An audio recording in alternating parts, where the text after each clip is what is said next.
할렐루야. 오늘도 주님과 동행하는 행복한 하루 되시길 축복합니다. 오늘 큐티 본문은 잠언 8장 22절에서 36절 말씀입니다. 오늘 큐티는 지혜를 얻으라 라는 제목으로 창조자의 지혜에 관한 묵상입니다. 말씀 질문입니다. 왜 지혜를 미워하는 것이 사망을 사랑하는 것일까요? 하나님의 지혜는 특별히 성자 하나님을 가리킵니다. 태초에 성자 하나님도 성부와 성령과 함께 천지를 창조하셨습니다. 그래서 지혜도 창조자이십니다. 22절입니다. 여호와께서 그 조화의 시작 곧 태초에 일하시기 전에 나를 가지셨으며, 창조자이신 지혜 곧 하나님의 말씀이 하나님 아버지 앞에서 즐거워하실 뿐만 아니라 인자들을 기뻐하셨다고 합니다. 주님의 기쁨이 되는 것이 사람의 본래 존재 자리입니다. 내가 내 존재를 기뻐하지 않게 된 것은 죄의 결과입니다. 이에 내 존재를 새롭게 창조하려고 말씀이 육신이 되신 것이죠. 창조자이신 지혜가 나를 자녀로 부르시면서 이제 내게 들으라 이렇게 말씀하세요. 32절에 아들들아 이제 내게 들으라 내 도를 지키는 자가 복이 있느니라.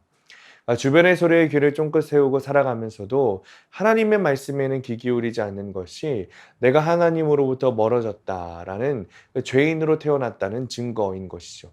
내가 듣지 못하는 자라고, 주님의 도를 지키지 못하는 자라고 드러내시는 주님의 훈계를 듣는 것이 지혜의 시작이에요. 그러니까 상황이 변했다고 다시 교만해지지 말고 훈계 말씀을 버리지 않고 주님의 말씀을 지키는 사람이 복이 있는 사람인 거죠. 자기 쾌락과 만족을 쫓는 사람은 음녀의 집 주변에서 방황하지만 지혜의 훈계를 듣고 응답하는 복 있는 사람은 지혜의 문 곁에서 기다립니다.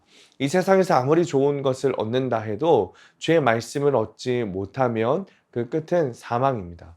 그러나 이 세상 좋은 것이 없어도 하나님의 집, 즉 진리의 기둥과 터인 하나님의 교회 안에 거하며 거기서 나오는 말씀을 얻어야 생명과 은총을 얻게 되는 거예요.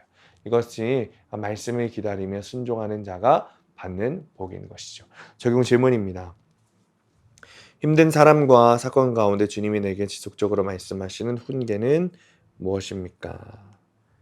하나님의 집인 교회 안에서 말씀을 사모하며 기다리고 있습니까? 오늘의 원포인트, 교회 안에서 말씀을 들어야 합니다. 하나님께서 우리에게 말씀을 들려주시기 위해 교회를 주셨어요. 나 스스로 큐티하는 것도 너무 중요하죠. 그러나 공동체 안에서 허락된 사역자들과 바른 신학으로 들려지는 말씀을 듣기를 사모해야 되는 거예요.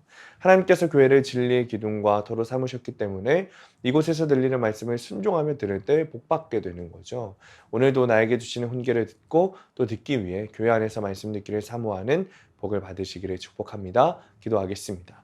주님, 우리에게 들려지는 말씀이 정말 들려지게 되기를 원합니다. 순종하게 되길 원합니다. 적용하게 되기를 원합니다. 특별히 말씀이 들려지기 위해 세우신 교회 안에서 선포되는 말씀들로 인하여 하나님 내 영혼이 깨달아지게 하시고 주님 앞에 더 나아가게 하시고 들리는 말씀을 통하여 순종하여 내 삶이 변화되고 주님의 교회를 또 세우는 귀한 사명을 감당하도록 주님 도와 주옵소서. 예수님의 이름으로 기도합니다.